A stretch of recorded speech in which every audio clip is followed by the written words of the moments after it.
Happy birthday, dear Deb. Happy birthday to you. Congratulations. Wonderful. Thank you. So my presence isn't the only surprise tonight. I've written you a poem. This is my son, by the way.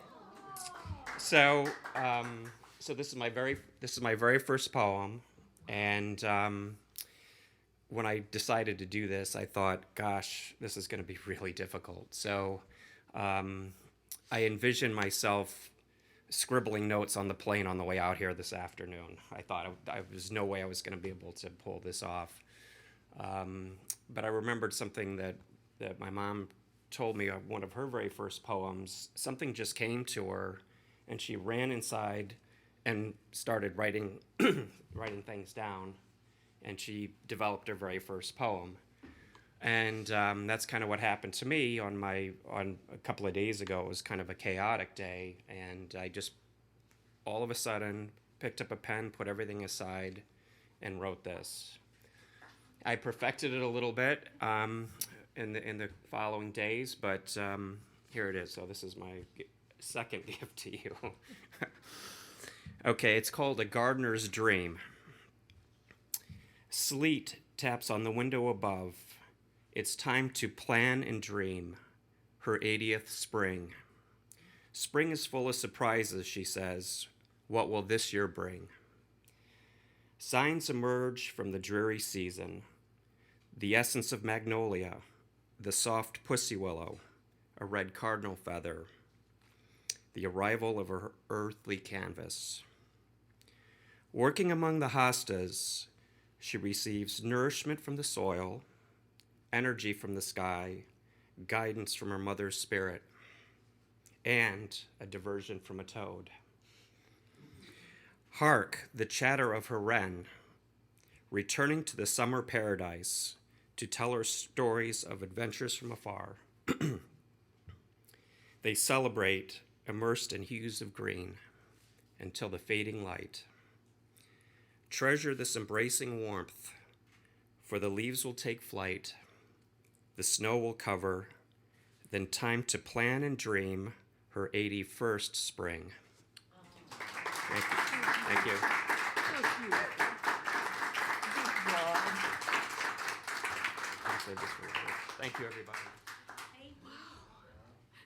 Wow. Poetic skill is genetic. Yes. That's going to be hard to follow that. Yeah, I woke up this morning and I was 79, and I was sort of like hanging on to every moment of being 79, and I was dreading 80. And at 9:19 a.m. I turned 80, and it's been great. It's just been great. I mean, what more? My son surprised me flying in from New York today, and I've had phone calls from my family, and my best friends are all here, and I'm with poets and musicians in a place I really love. There's a David on the Zoom session too. Yes, hi, David. David's in Los Angeles, and my grandson should be watching, and he's in Washington, D.C. So what more can I ask for? In thinking about my birthday, I was thinking about the fact that my father, if he were alive, his birthday is coming up in February. And I've written poems about most people in my family, but I've never really written about my father, nor have I really thought a lot about our relationship until I decided to write this poem. So it's dedicated to Thomas L. Berry Sr., who was born in 1901 and passed away in 1985. It's called Milkweed. Hold on a minute.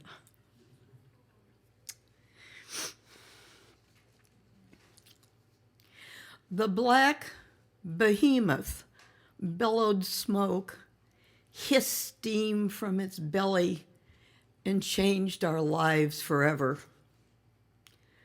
The oldest boy, named Buck, sent to meet Pa at the train, still remembers the feel of his hand as they pulled apart, struck by an unseen future.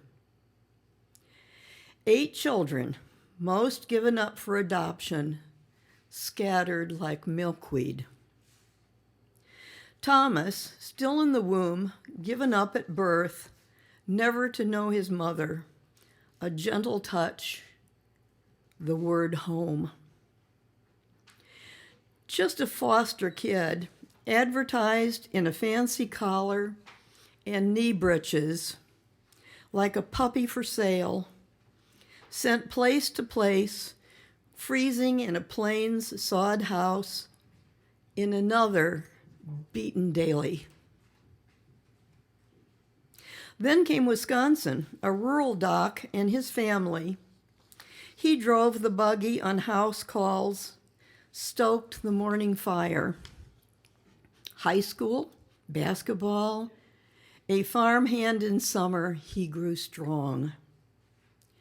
They would describe him as like a wild creature he was when he first came. But here he knew first knew love. Brown spotted cows, sun-splattered hills, trees lining the crest. He can see his future from here. A joy would sustain him down the road. To a family of his own, success and honors for saving the open land where other children run free, for loving the homeless. He said, "It could have been me." With all his history, you would think he would have known that a house without a father is not really a home. There is a price to be paid for those with vision, those who lead. Others' gain is the family's loss, and time is the currency.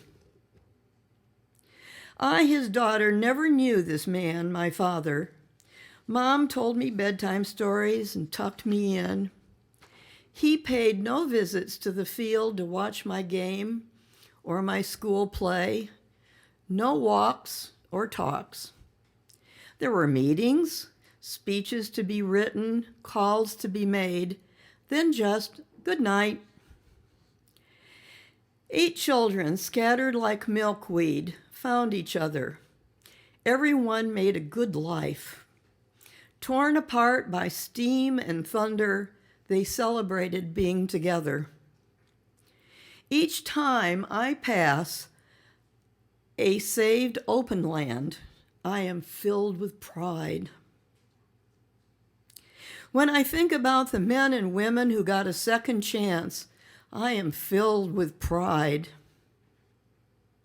He was a businessman known for integrity, a church elder humble in his service. I am filled with pride. Against all odds, he survived.